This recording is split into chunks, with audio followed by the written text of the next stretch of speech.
My next guest is Tony Grundy on Tea Time with me, Ali Monjack.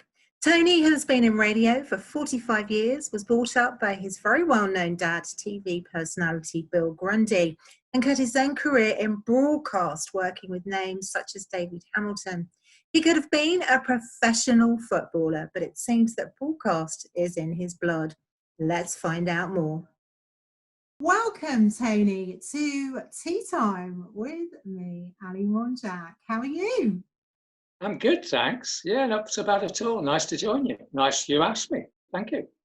You're always welcome. You know that anyway. So, it's been a strange time for everybody recently, hasn't it? With lockdown and everything else that's been going on. Yeah, I think it affects obviously lots of people in different ways. I'm retired these days, but it still affects you, and you have to kind of adapt. And I've tried to do that in my life, in my simple way, and get some structure to my life. But I don't know if anybody I know who had said, nobody has, I've not been affected by it. I would just say, well, you're a liar, because it has to have affected you in some way or other. In some cases, majorly ways.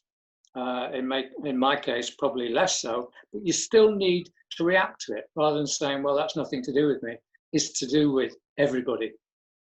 Yeah, no, you're absolutely right. So, would you have thought, though, 45 years ago, when you started out in broadcast yourself, that we'd be using channels like this to do? Absolutely not. I mean, the technology is one of those things that the longer you're in the business, and obviously I'm retired now, but one of the last things I did was go back into a radio station, Radio 107 as it happens, because I was asked to by Sir John Medeski to help sort it out. One of the things you realise then, because there'd been a 6-year gap, is just how technology had moved ahead. Now, my view of that was, I don't need to know all the technology. I don't need to understand it. But isn't this good? Because we can move so much faster. Things are exciting. And as a small local radio station, actually this made us even quicker on our feet, quicker than the big guys to react to things. And that to me was exciting. But at the same time, I was thinking, you know what? This is probably a good time for me to duck out of radio, because this is just going to go on moving at such a pace. And when you said 45 years a few seconds ago, I was thinking, I'm ancient. No, you're not. You're really, really not. So, you've got a wealth of knowledge, and I'll always be extremely thankful, Tony, for sorting my head out as far as broadcast was concerned. So, but you basically come from a broadcast family, don't you? I do. I don't know whether that's. Obviously there are broadcast families, the Dimblebys and whatever, and you don't know you're part of that. But when I was 9, 10 years old, I remember, because I'm one of 6 children, at the time it was 4, and my dad was a geological engineer, very good job, and with a company called John Thompson. He went around the world and blah, blah, blah. But he actually applied, because he used to do part-time theatre work on local thespian, as it were, and we used to go and watch him, and he was very good. But he applied for a job as a newsreader at the then brand new Granada television, which covered both Lancashire and Yorkshire to begin with. There wasn't Yorkshire television. And Dad applied as a newsreader, and he got the job. And to a certain extent, the rest is history. But that was at a time when lots of people said commercial television won't work. And he gave up a really good job to go into that with 4 children. And obviously you don't know that at the time. Dad's changing his job. And because he wasn't trained to be in broadcast, was he? No, but I think what is useful is if you've been on the theatre, you're used to projection and timing and scripts and that sort of stuff. So he kind of had that. Whether he thought about that in those terms, he was a very bright guy, so he was a good writer. So as a journalist, he very quickly adapted to what was required. And in the end, he was running that program on an evening basis. So Monday to Friday, he was front of house. And I, by then, was at secondary modern school. And to be honest, it's a thing that as a teenager, you're trying to make your own way. And people would say, oh, you're Bill Grundy's son, in quite a critical way. And sometimes I would end up in fights at school because people would insult my dad. And I know that sounds a bit strange, but you stick up for your dad, don't you? And I thought, well, what rights have you? And I used to say to people, so your dad works on the railways. What if I insulted him? How would you feel then? So it's a strange phenomenon, but it has its rewards, because the people that became Dad's friends, for instance, Mike Parkinson was the sports reader for Granada Television News. And he thought Dad was phenomenal and sort of listened to his every word. And very often Mike Parkinson would end up coming around to our house with his wife and his kids. And, you just get to know people like that. And you're not thinking, well, you don't know what Michael Parkinson is going to do with his life. But when you look at it afterwards, he became very famous, but he was still a mate of Dad's. And that was just what you're brought up with. And it took you into areas where you wouldn't normally go. But what it did for me is it kind of normalized broadcast. Because Dad used to say, because there was all this thing about personalities, celebrities, even then. And he said, that's complete nonsense. I've got a job like everybody else has. I turn up at a certain time and I do my job, and that's it. And he absolutely downplayed all of that. And he wouldn't have anybody saying, oh, he's famous or otherwise. But he was very good at his job. And I learned a lot about broadcast almost without realizing it.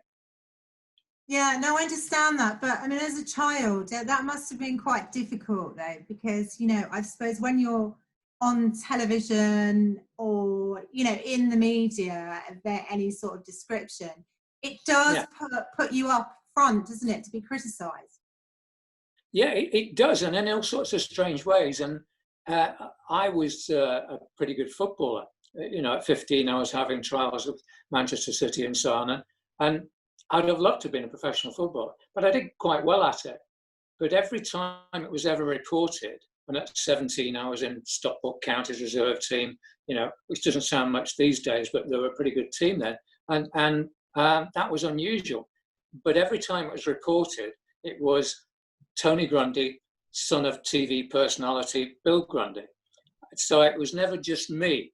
And I know that sounds a bit weird, but unless you've been there and you desperately want to try and make your own way, and you don't want that. So that didn't appeal to me at all, but I could understand why it was happening. And that also took me into other areas. My football meant I played in charity games with Dad. And so I consider myself not only to have learned broadcast early on, but also to have been taken into areas that most other people wouldn't. I mean, Dad on that People and Places program, by the way, the Beatles made one of their first live appearances on TV, and they liked Dad.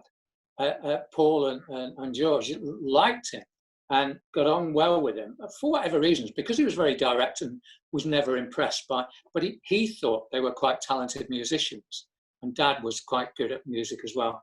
And they actually included Dad's name in one of the lyrics for their songs. Somebody told me this one day, I didn't know. I was doing some work up at Warwick University, and this guy said, do you realise your dad, they were in the lyrics of the Beatles song? I said, what? And he told me, and I looked it up, and he was quite right. And somewhere in there, and I can't even remember which song it was, it said, old Bill Grundy. And so they liked him. And so things like that. Do you know, I think I've heard that song. I have. I'm pretty sure I have. Well, old Bill Grundy, yeah. And weird, I honestly thought, because this was years and years later when I was lecturing at Warwick University, and this guy told me, because he said, are you related to him? I said, well, yeah, he's my dad. And he went through all of this, and I looked it up, and he's quite right. So there were things that happened then, like I played in charity football matches, sometimes with 5,000, 10,000 people there, and I was only sort of 18, 19, something like that. And I ended up in one game where at half time, guess what? 2 people turned up, George Best and Mike Summerby, who were top international footballers at that time, not finished. They were at the top of their game, and this could never happen now. but they loved playing football. And they just said, can we play in the second half? And what turned out was they were playing for the opposition again, and I was marking George Best and Mike Summerby. And George Best actually said to Dad, because he knew him, Bill, have you got any boots, size 7.5? And Dad said, yeah, because he was just coming off. And he gave George Best these big Timpson football boots, and George Best put them on and played in the second half against me. Now, my hero was George Best. Wasn't too keen on Mike Summerby because he played for City, who are the other side of Manchester. Yeah. And I was but every time George Best got the ball, the crowd was screaming because everybody heard they'd turn up to play. And I wouldn't mind kicking, and didn't mind kicking Mike Summerby, but like George Best was a god to me. But I remember coming home from that game and my mum said, how did you go on, Anthony? How did you go on? And I said, you will not believe what happened. And so things like that, how can you possibly put a value on that in terms of experience? So some wonderful things happened, but it also taught me about broadcast, some of the prima donnas, some of the people that went by the wayside, and those that made success out of it. Dad was one of them for many, many years, top of his game. And not because he was my dad, but I really respected how good he was. I watched him in action, and it taught me a hell of a lot. I knew, incidentally, Ali, then, particularly sports broadcasting, if I ever did that, I knew I could do it without ever having done it. You know what I mean? Yes, yeah. But I mean, it sounds like, though, the football thing, I mean, absolutely know that you love Manchester United. I do. And I just feel that now that, you've described all this, I mean, I know the stories anyway, but I mean, has this whole situation not stood in the way of your career at Manchester United? You could have been a footballer. Yeah, I could. It's a true story that I went through. The way they used to do it, they maybe still do. They started off with a list of 700 people they wanted to put through the trials in the summer. And gradually they whittled it down to those people they actually wanted to sign. And I went through all these trial games. I didn't think too much about it. I thought it's another game of football. I enjoy football. And it seemed to go quite well. And they kept inviting me back to the next one. And the final trial, Dad said, well, I'm coming along to that. And they hadn't come to any of the others. And I thought, okay. For once, he was taking interest in what I was doing. And he came along, and at the end of it, they sort of crowded, a few people were crowding around that, but also the people from City came up to us and they said, we would like to sign your son. Now, I was 15, and Dad said, well, he's not signing. And now, if you say that to people now, I said it to one of my nephews, and he said, why didn't you sign? Now, signing for a football club then was very different. You were probably on about £30 a week. Signing for Manchester City now, you then are set up for life, because you're on millions of pounds a year. So it was a very different concept then. And Dad said, and I stood by him while he said it, and I thought, he said he's going to college and he's going to get his exams. And that was that. And I didn't think too much about it then. And the compensatory thing was I trained as a teacher and then got into media through newspapers. But all through that time, the compensation for me in football terms was I played semi-professional, which was decent level up in the Northwest. So yeah. I enjoyed my football, and somebody would give you £7 or £10 or whatever it was a week. So it wasn't for the money, but I was playing at the next level down to league football, but developing a career. And to that extent, you could say, well, if I hadn't made it at 17 or whatever it was, what would I have done? Because I wouldn't have gone into teacher training. So you can look at it lots of different ways, but that's how it happened. So I never looked back on it and thought, what if? I actually have always taken a positive view and said, yeah, but now I'm in, as it turned out, after newspapers, Thompson Group, and then free papers. When a lot of people said free papers wouldn't work, And I think I told you the other day that in the sales team of the free paper we worked at was a guy called Eddie Shah, which now most people know that name. And he went from that paper being closed and all of us being made redundant, not because we'd failed, but actually, ironically, because we'd succeeded in closing down another free paper. And the Manchester Evening News had put the money into it. They pulled the money out and said, thanks very much. And we were all out of a job, Eddie Shah included. And I've spoken to Eddie since about this, but it's not whether something happens to you, it's what you do about it. And I had, fortunately, somebody had recommended me to Piccadilly Radio in Manchester. And I had been along for an initial interview there. And, you know, to be honest, for about an hour or so, I felt quite sorry for myself. And I think, you know, I wasn't married to Sue, my wife of now 45 years. I wasn't married to Sue then, but I was thinking, how am I going to tell her I haven't got a job anymore? They gave me a week's pay in cash. So I felt sorry for myself for an hour, and then I thought, so what are you going to do about it? Nobody else is going to help you. Pick yourself up, dust yourself down, go again.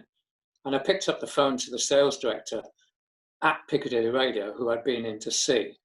And I said, Jane, you won't remember me. And she said, yes, I do. You've been in for an interview. I said, okay. Well, Richard saw me then, and he offered me the chance of a job when the station launches, which is 2 months down the line from here. And I said, but my circumstances have changed. Could I come in and speak to Richard again? And she obviously went on the silence again and spoke to him. And she said, can you come in on Monday? And I said, yes, which was, I got my 1 week's pay in cash, so that was great. I go in on a Monday. And, you know, it's just timing's everything. I think it was about 6 weeks away from the launch of Piccadilly Radio, 1974, this. Wow. And 2nd of April, 74, we went on air. But this was the February. And it seemed to go well. And sometimes people get a bit nervous before they launch a radio station. Well, everybody does actually, but you get nervous on revenue. And I think the sales director was just wobbling about targets and so on. And he said, after a while, he said, I want you to meet the MD, a guy called Philip Birch. And I thought, oh, this is moving on at a pace. So I said, fine. And I really liked Philip Birch. I thought, you've got a bit of style about you. I like you. And we sat down and talked. And at the end of it, he said, you start Monday, which was like 1 week on. And I thought, yippee. And I'll tell you what, Ali, the first day when I looked at this whole setup, and this was 74, and the 5th ever commercial radio station to come on my air. Yeah. When lots of people were saying, don't ever go into commercial radio, including my dad, because it's too risky. I came back and I said to Sue, I actually can make a career of this. I think it's going to be absolutely phenomenal. And I think I'm in the right place at the right time. And the best job has to be managing director. And that became, I mean, it sounds silly, but the day I started was the day I obviously began my career in broadcast, but also the day when I knew just absolutely at my heart, this was where I wanted to be. It felt right. Absolutely. And, you know, so all of what had happened there before suddenly became, in all sorts of ways, very valuable. Now, I wasn't a broadcaster, I was in sales, but I knew if I was going to become an MD, which seemed to me the best job, I'd have to learn all the jobs. So at some stage, and maybe it would be, and it was actually, but in sports broadcasting, I would learn the ropes. Because if you're ever going to talk to journalists and broadcasters like yourself, it's useful if they know you've actually been there, as opposed to, well, you were just good at selling, so you got an MD's job. And that became my mantra, that I would obviously have to advance in radio, maybe move, and I did geographically, but I would learn all the skills. The next thing would be, I had to become a sales director, sales manager. And then the next step after that, maybe MD. And it took me a bit longer than I wanted to. I set myself a target of being an MD by the time I was 31, and I was actually 33. I was a bit annoyed about that, but anyway. Goodness, Tony, so driven, you really are. Well, We've had an amazing career. You really have, on your own back. Wow. But the thing is, Ali, I've always been competitive with myself, with other people. I always ended up being like captain of football teams. And as you probably gathered from me gabbing on here, I like talking to people. I am interested in people. But I like to try and, if you're in a team and you're captain of it, try and motivate people to want to be better. And I'll tell you what, very definitely to want to win. You know that at the start of a football match, people throw a coin up. Yeah. And you, as a captain, you call whether heads or tails. I was so brassed off if I got that wrong at the start. so if I ever got that wrong, and that's how competitive I was. So, and people used to watch me play football who would know me from a business point of view and said, you're like a wild animal. You're so competitive. And I thought, well, I am. And some people are and some people aren't. So I've never apologized for that. Never apologized for wanting to win. And maybe in those early days, I would sulk over a weekend where my team lost and Manchester United lost. And Sue would have to sort of appease me. And tell me to straighten my back and get on with it. Oh, she's done a great job. She's a great lady as well. I mean, you've been together 45 years, haven't you? Well, you've just celebrated 45 years, and you need somebody who's strong and will say, just pull yourself together and don't be such a girl, and I say, yeah, you're right, actually. But it was because I like winning, and part of the thing in radio was set yourself targets. Yeah, they may seem a long way off, but set yourself targets and be ambitious and tell people what your ambitions are and talk to people that can help you. And the same, all those mantras, when it was the other way around, I've always wanted to help people, new people coming into radio and so on. And I've never said to somebody, you're too young, or whatever. Just give them opportunities. Tell me what you think you can do. And I've interviewed thousands of people over the years. And some of the best people I'm still in contact with. They're friends on Facebook or whatever. And that's lovely to think that. Yeah, no, it is lovely to think that. But I mean, you are like the father of radio broadcast, aren't you? I mean, I can remember when we first met, which is 10 years ago now, goodness. And I was working in Newbury Sound in the studio, and David Blake, the MD at the time, he said, Tony Grundy's coming in today. I thought, oh, what's that? Who the hell is he?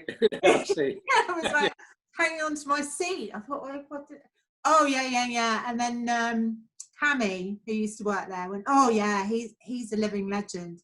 He really is. He really knows his stuff in radio. Oh, yes, said David. Oh, yeah. Do you know, he's basically... So you were petrified. Broadcast royalty. And they never, ever said who your father was. No. Never, ever said who your father was. So you totally have your own reputation in radio. And then, of course, I was thinking, God, who is this character? Who is this person?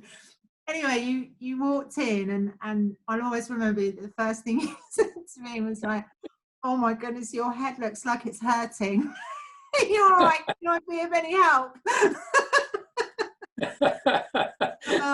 I'd come out of press, hadn't I, into radio, and I was just like, oh my goodness.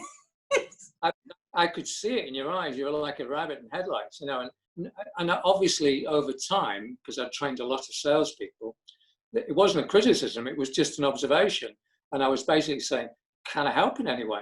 And sometimes debunking that and just saying, look, just tell me what you'd like to achieve, and getting to know the person to then kind of design what I knew was a way to be successful in radio, and actually debunking some of the fear about a relatively new medium.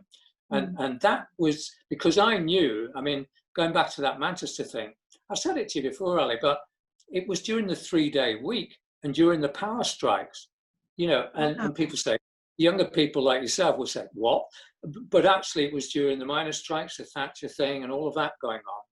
And some of the people I was talking to about radio for the very first time didn't know who the hell you were. but were seeing you, you were talking to by candlelight because it was their turn to be out with the power. And if you can succeed in that environment, with something that nobody knew anything about, by the time I saw you in Newbury, radio had been going quite a while, it had an established track record, still new for a lot of people. So it's taking the fear out of that and actually turning it the other way around and saying, this is a really exciting medium. Look at what it can do.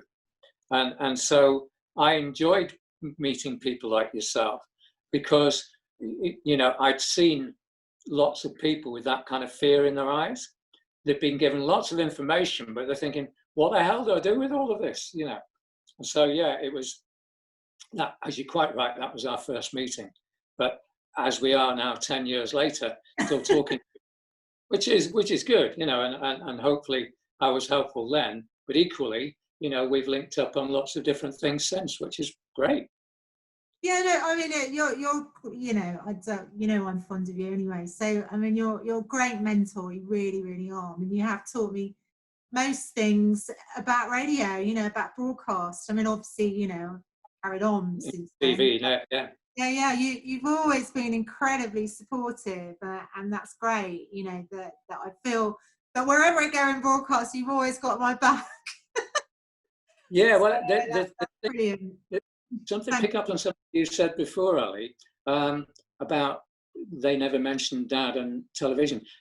One of the things was, after I came out of Manchester, this is perfectly true, I went to Radio Victory in Portsmouth, 250 miles away, or whatever, and I was absolutely determined I was going to make my own way in radio without anybody ever saying, oh, of course, you're Bill Grundy's son.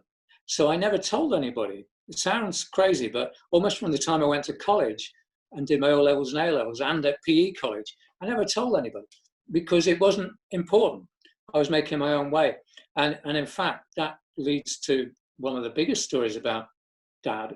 That a lot of people, if they ever do a Wikipedia on Dad, they say, oh, was he the guy with the Sex Pistols? And the answer was, yes, he was. And it was the kind of beginning, it was almost the end of his TV broadcast career, sadly. And I was at Radio Victory when that happened. Yeah, and that's so sad, isn't it? It yes. really was sad. So, I mean, just to sort of recap quickly, because not everybody will they won't know the story. But, I mean, this is, years ago. I mean, in broadcast now, you can kind of get away. I don't know, Ofcom rules have kind of changed a little bit, haven't they? But it wasn't actually your dad that swore on air, was it? Oh, no. But by then he was doing, he shared with Eamon Andrews, who became quite famous in broadcast terms, the Tonight programme at Thames. So he went down each week from Manchester and shared that programme, and he was fronting the programme. And everybody knew him in London. And the background to that was that it was supposed to be Queen, not the Queen, but Queen, the pop group, that he was going to interview. And Dad liked musicians, and anyway, that was what they'd set up. And at the last minute, they couldn't make it, and they were hopping around to try and get somebody else.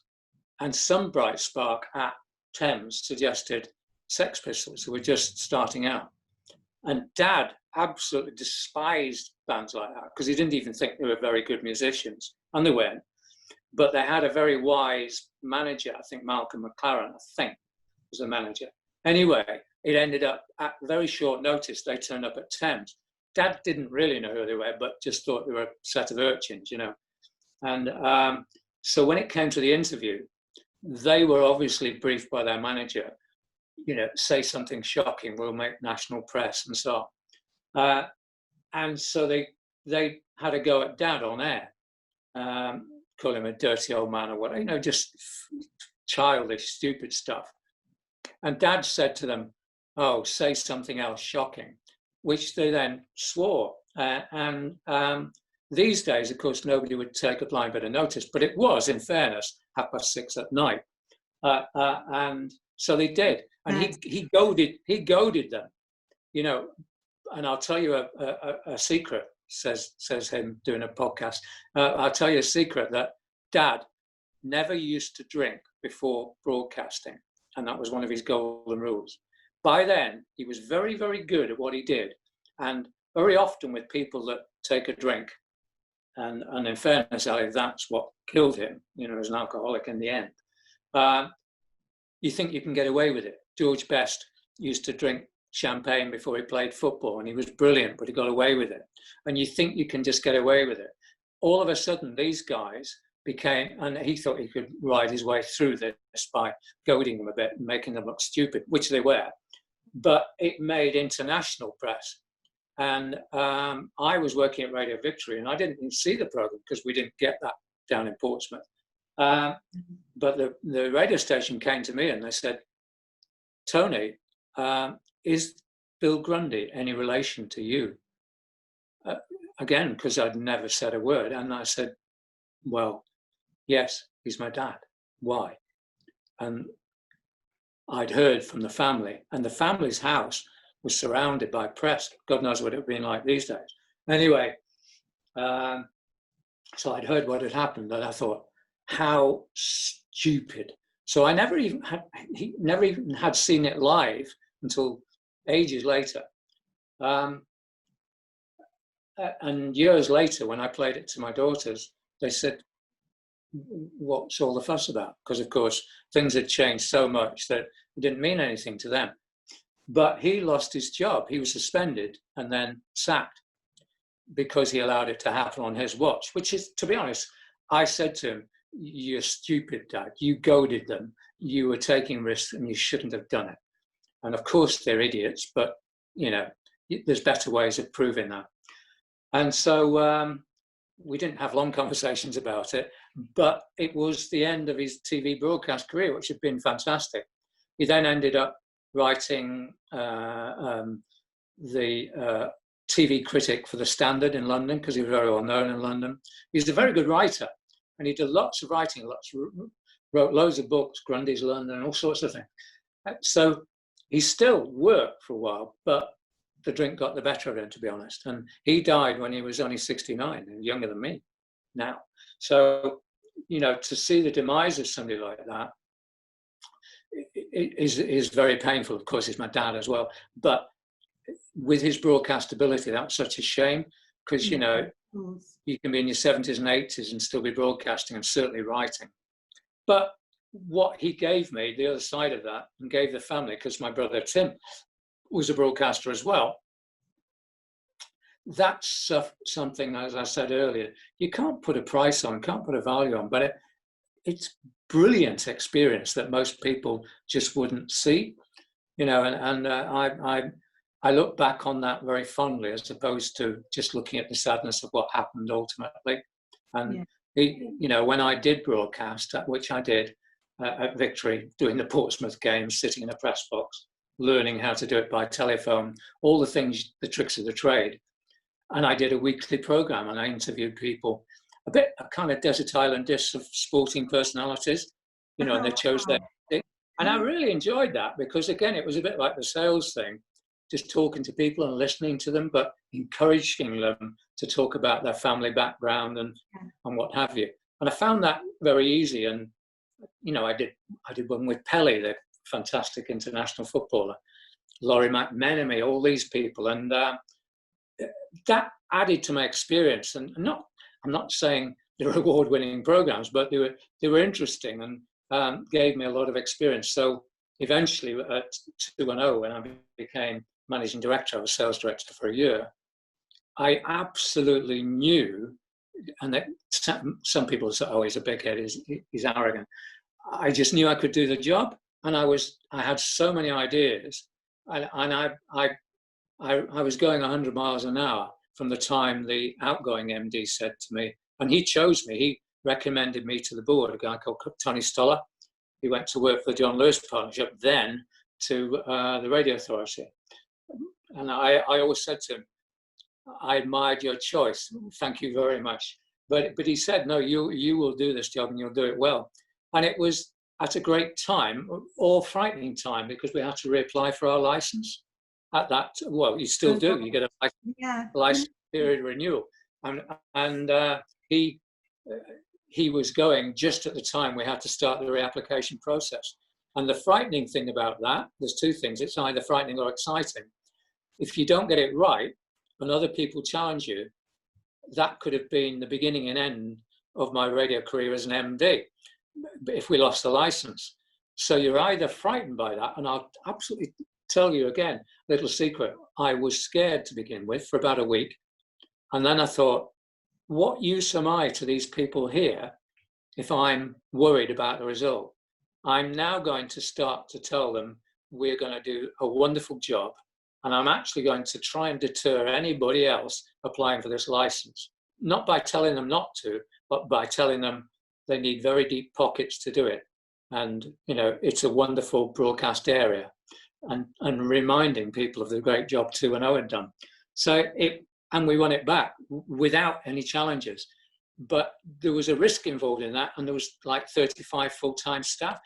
They would have all lost their jobs. So you feel the responsibility personally, but you're no good to them if you're spending time worrying about that.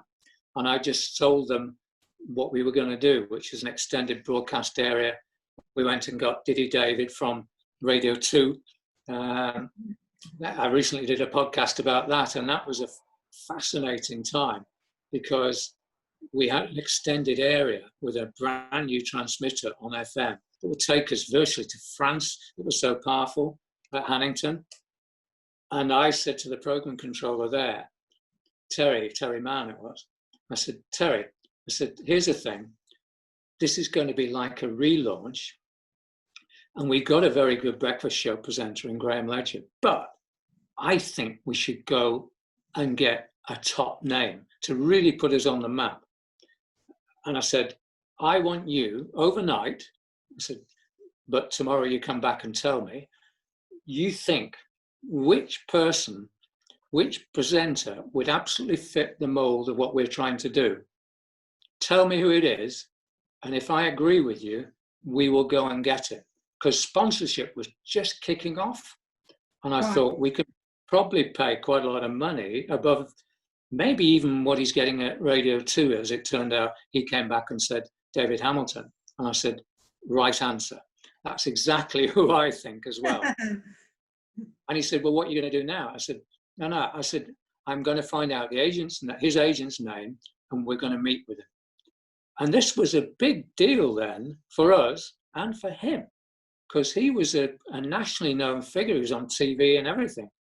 But I just sensed the music at Radio 2 was a bit all over the place. And I thought, he loves his music. This will really be brassing him off. And again, going back to Dad, I knew David because he was up in the Northwest as a broadcaster from way back. So I had that little advantage. Yeah. And he knew me as Bill's son. He used to play football with Diddy David. Anyway, we got this meeting together. I always remember it because I was so full of what we were going to do. And I said, we're going to have an eye in the sky, we're going to have a helicopter, da. And David was getting more and more animated about this. What's your music going to be? I said, Terry, tell him the music, all of this. I said, you'll be in there, you'll be the main man. We're going to have TV broadcasting, going to be posters, going to be buses, taxis. And I wasn't bullshitting. That's what we were going to do. And I said, and you're absolutely the ideal person.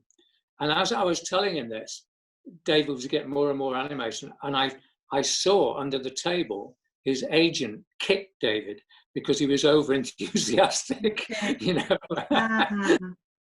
And we negotiated a pay rise for him from Radio 2 and included a sponsored program that we were going to send out to the network. And it was all innovative stuff. And again, stuff that you could wake up screaming in the middle of the night and think, what the hell are you doing?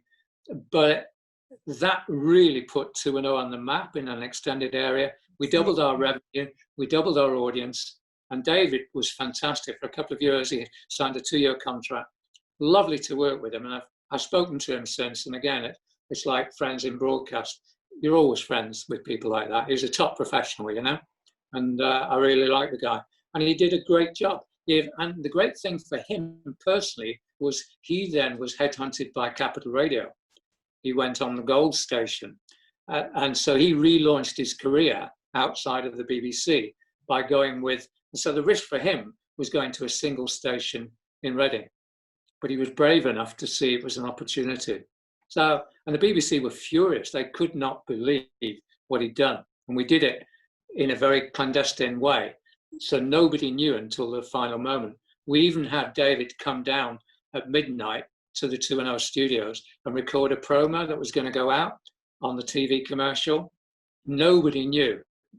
My secretary knew, Terry knew, nobody knew. It was secret. How amazing. And then when you told the staff, they said, what? He said, and David will be joining us for day one, and he will do the breakfast show from 8 till 10 or whatever it was. And I used to go to a health club at the Post House at Reading, which sounds a bit off-piste in terms of story, but I was just getting changed there. And these two guys came in, and you wanted people to react to what had happened. They didn't know me. I was just getting changed. And they said, this guy, one of them said to the other, he said, have you heard what 2&0 have done? And I said, and this other guy said, what? And he said, they've got David Hamilton from Radio 2. And this other guy said, that'll really put them on the map. And I thought, I couldn't have written that script better. I didn't say anything, but it was one of those moments, seminal moments. And it was a great reward. And it did a lot of things. So in having had a long career in radio, you also take risks. And the risk for me after ending up running radio stations, merging radio stations and doing all the things, was to come out of it and set my own company up that provided training for radio, using my teaching experience to train people, both salespeople and managers. And that's actually, of course, brings us full circle to how I met you, because I was being hired by Newbury Sound to be a consultant. Yeah. Yeah, no, but I mean, it's amazing how you kind of evolved with it all. Yeah. You just have, you are Mr. Broadcast in your own right, aren't you? Really? Well, you've evolved with it all, So. Well, you don't often sit down and talk about it in these ways, but when you think about it, I think hopefully it makes a good story. But it happens to be all true, and sometimes you make your own luck. There is that saying, the harder I think it was Gary Player said, the more I practice, the luckier I get, at golf. And the harder I work, the more I get, where I'm trying to aim. And so I think there's lots of things that can help you. And one of is that grit and determination stuff, They used to call me at Radio Victory Gritty Grundy, and that was the northern thing, which is if somebody asked me a question, I give them an honest answer, as opposed to say what's or maybes. I'd tell them yes or no. And they say, oh, you're very direct. And I said, well, you just asked me a question, I've answered it. And that's partially the northern background. And that sometimes wins your friends, sometimes loses your friends. But yeah, they call me Gritty Grundy, which I thought was hilarious. But I think that's part of it's your personality to a certain extent, goes right back to the flipping a coin as a captain and the desire to win. But equally, there are times within there, you're at low points. Rather than saying, oh, isn't that wonderful? There were some really low points in there as well, where you really have to pick yourself up and go again and trust in your judgment. And that's what I think I've been able to do very often against the grain. In other words, at a time other people have said, do you really think that's a good idea? And I said, yeah, and I'm going to do it. And the training thing was at a time when nobody with radio experience was in training. There were lots of people in training, and I saw a real niche for somebody who could talk directly to people in the business who have that experience. And as you well know in business, the higher up you go in it, the fewer people you can talk to and share stuff with. And I was saying to the MDs, because I knew their role, you can't keep going to a chairman and saying, I don't know the answer to that, can you help me with this? They said, well, I might as well get somebody else. And equally to the people that report and work with you, going to them all the time and saying, I really don't know what to do. So to have somebody independently who you knew had done the kind of job you do, I could see there was a value. And I thought, this is going to really fly. And in no time at all, although I'd given up a very good job with what was the emerging heart group these days.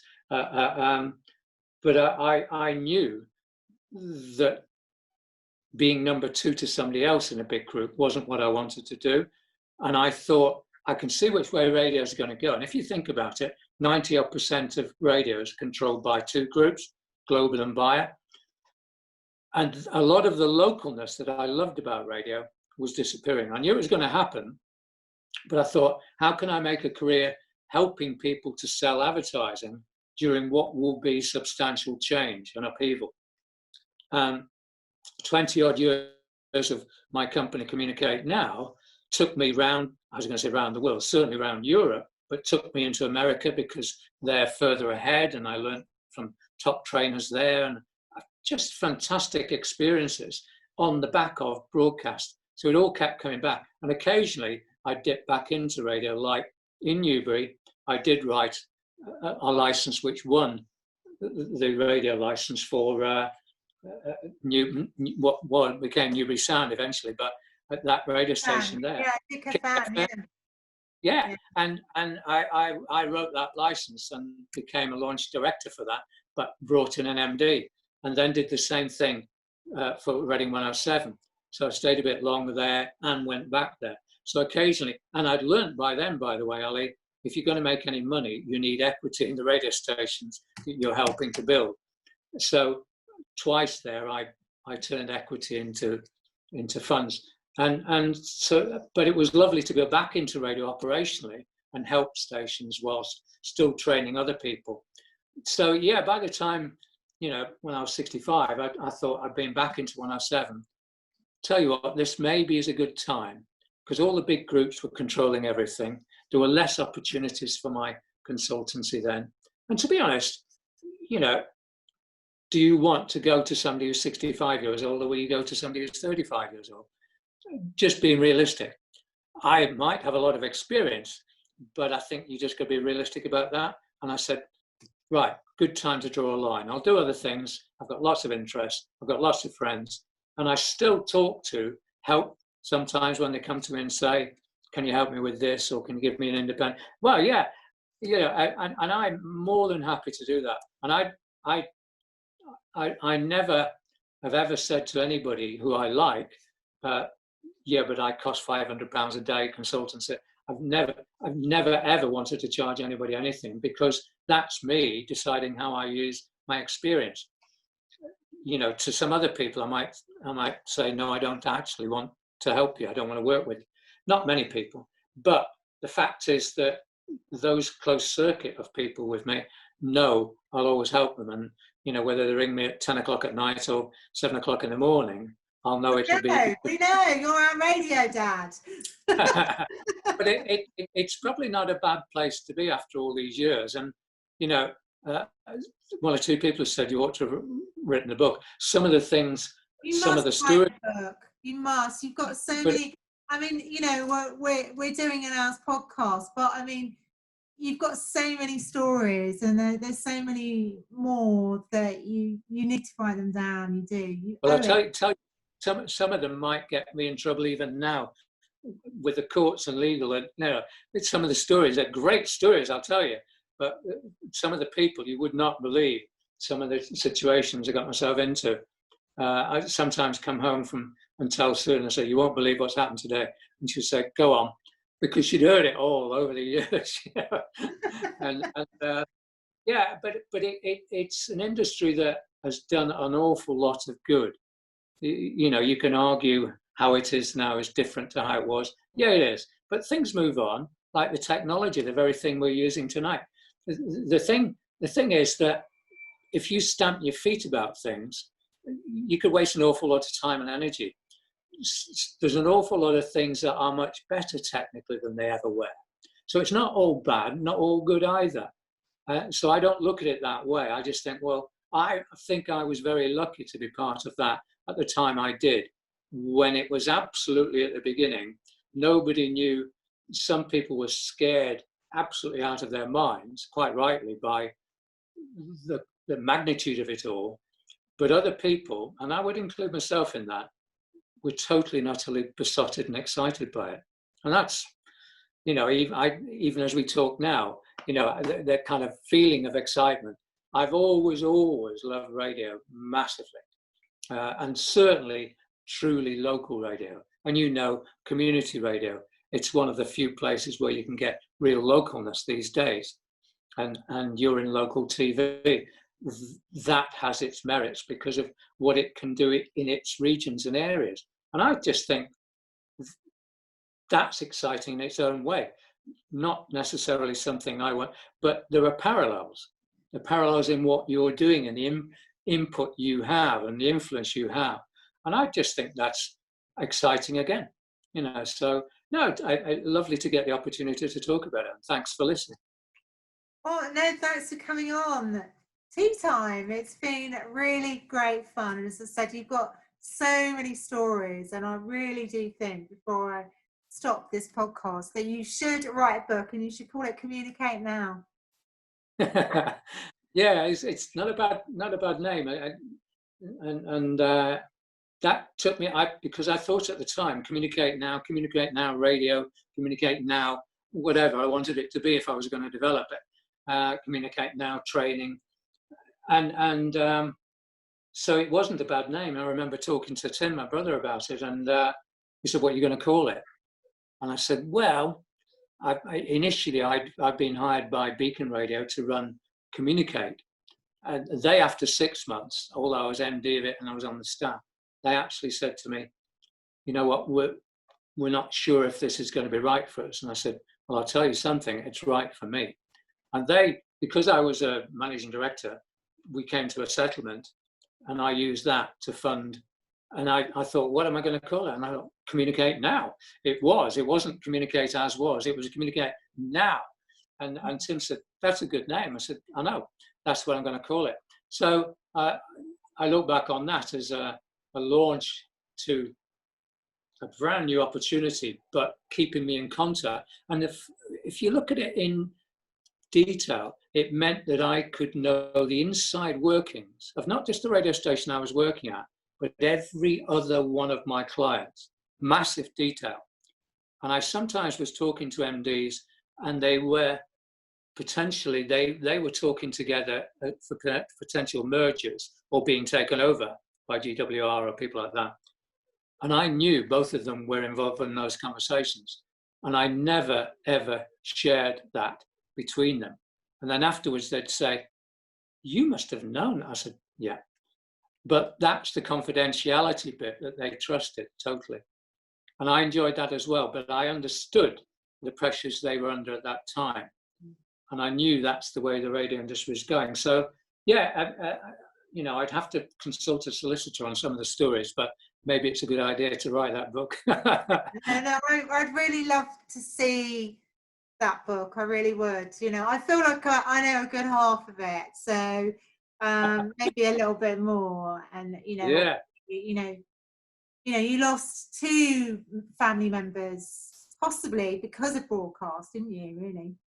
Yes, and the industry they were part of was a heavy drinking industry. So was newspapers that I was in the first place, unbelievably so, with the journalists, heavy drinkers, but particularly newspapers then. And it followed through into radio because lots of people from press went into radio. And Tim became part of that culture. He saw what happened to Dad, and Tim was a brilliant broadcaster. And again, I don't say that because he was my brother. He was. I actually eventually hired him to become program controller and breakfast show presenter at the launch of Reading 107. I was that confident he would make such a good job. And he made a massive impact there. Unfortunately, he kind of reverted to type with the drink and wasn't able to sustain that. And he died at 50, and he's my youngest brother. And that was a tragedy. Again, he could have gone on broadcasting for years. But he's not the first person for that to happen to. It just so happens for me to see that twice in the family. Not surprisingly, Ali, about 10 years ago, more now, when Tim died, when he was very ill in hospital, as it turned out to be for the final time, I said, although I was never a big drinker, I would never drink alcohol again. And partially that fits with my fitness. when I played football, I never drank alcohol at all. I didn't smoke, and so I reverted at 60 years old to never drinking again, and I haven't done. And I might sound a bit peevish, but at my daughter's wedding, I toasted her with a glass of water. She wasn't offended by that at all. Some people said, "You must drink champagne." I said, "I don't drink." There are pressures when you don't drink to drink. Yeah. And I just said, no, I've made that decision, and I won't drink for the rest of my life. And that's my decision.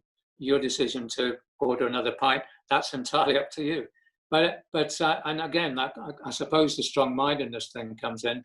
But I'll tell you what, when you've seen two people, brilliant broadcasters, demise because of it, it's kind of full focus, you know. So I'm not trying to say woe is me, but that is quite difficult to take, particularly your youngest brother.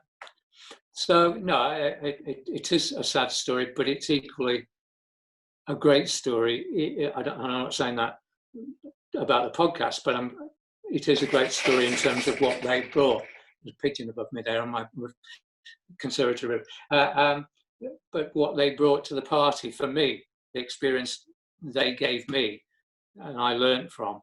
So yeah. I value that very much. Doesn't it? It has protected you, actually. In lots of ways, Ali, it has, and given me, because of resilience and resource.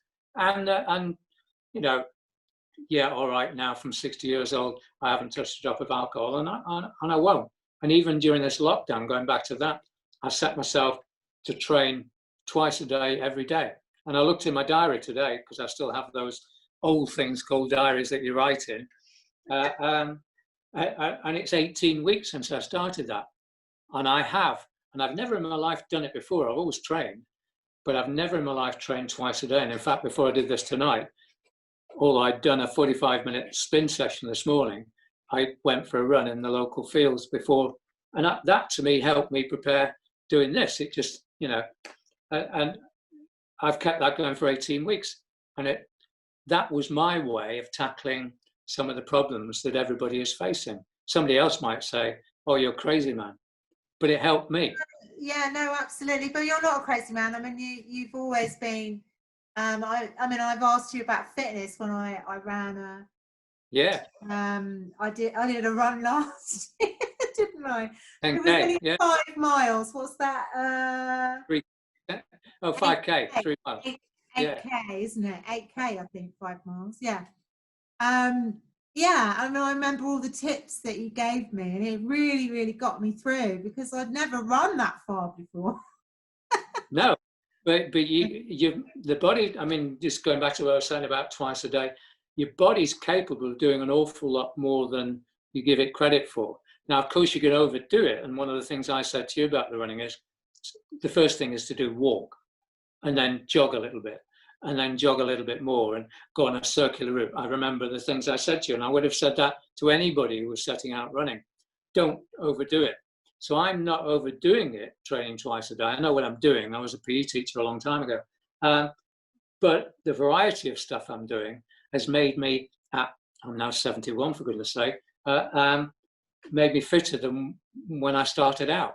You know, so there's a result from all of this lockdown nonsense.